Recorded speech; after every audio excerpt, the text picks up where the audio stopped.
Halo, Assalamualaikum warahmatullahi wabarakatuh. Selamat datang di channel YouTube saya. Video tugas media sosial saya kali ini bertemakan dasar-dasar perencanaan dan perancangan arsitektur, di mana tugas media sosial ini dibimbing oleh dosen pengampu yang bernama Bapak Purnama Sahrial Pradini, SMMT, dan perencanaan dan perancangan arsitektur dibimbing oleh dosen pengampu bernama Ibu Retno Fitri Astuti, SMMT. Pengertian perencanaan arsitektur menurut CUAD adalah upaya menyatakan masalah umum pemberi tugas klien-klien menjadi sejumlah masalah standar yang lebih kecil yang telah diketahui pemecahannya atau yang mudah dipecahkan. Dan menurut Suwondo Bisutejo, perencanaan dalam arsitektur berkaitan dengan penggunaan diagram untuk mengembangkan hubungan antara kebutuhan-kebutuhan, memformulasikan penyusunan program, tindakan, pemodelan kebijakan, strategi, konsep, permasalahan. Keterkaitan antara perencanaan arsitektur dan perancangan arsitektur adalah perancangan merupakan tindak lanjut dari perencanaan. Perencanaan merupakan bagian dari proses perancangan arsitektur. Perencanaan dan perancangan merupakan proses untuk membentuk lingkungan binaan. Proses perencanaan arsitektur dalam arsitektur, tahap perencanaan atau mendesain adalah sebagai berikut. 1. Latar belakang. Hal yang paling mendasar adalah mencari tahu apa saja yang dibutuhkan serta apa saja yang menjadi kebutuhan dari pembangunan tersebut. 2. Analisa masalah. Pada tahap ini ada beberapa hal yang perlu diketahui, yaitu data existing, potensi yang dimiliki yang dapat dijadikan nilai jual, serta masalah yang ada sehingga dapat ditangani. 3. Solusi desain. Pada tahap inilah mulai terbentuknya ide maupun gagasan dari desain perancangan tersebut. 4. Skematik desain. Tahap skematik desain merupakan tahapan yang masuk lebih dalam lagi karena pada tahap ini sudah dapat dihasilkan gambar berupa gambar arsitektur, gambar struktur, sistem utilitas bangunan, serta gambar landscape. 5. Desain final.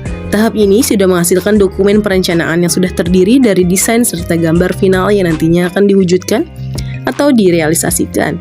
6. Realisasi perencanaan. Ini merupakan proses terakhir dari proses perencanaan, yaitu dengan merealisasikan desain yang telah dibuat dengan cara memulai pelaksanaan pembangunan.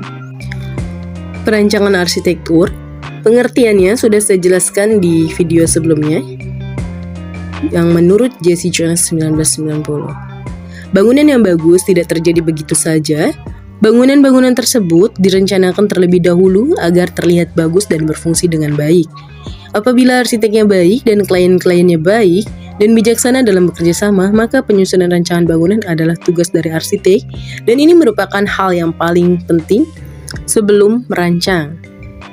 Proses perancangan memuat sejumlah urutan langkah pemecahan masalah. Pada dasarnya langkah-langkah tersebut ialah 1. Permulaan, 2. Persiapan, 3. Pengajuan usul, 4. Evaluasi, dan 5. Tindakan proses perancangan 5 langkah. Konsep perancangan. Konsep adalah sebuah awal dari mula proses perancangan di mana seorang desainer memilih dan menentukan suatu jenis produk rancangan bangunan yang akan dilakukan. Tahap ini merupakan tahap yang paling sulit dilakukan dalam proses desain dikarenakan segala hal diperhitungkan dengan berbagai macam pertimbangan. Konsep perancangan bertujuan untuk membantu pengguna jasa dalam memperoleh pengertian yang tepat atas program dan konsep rancangan yang telah dirumuskan arsitek.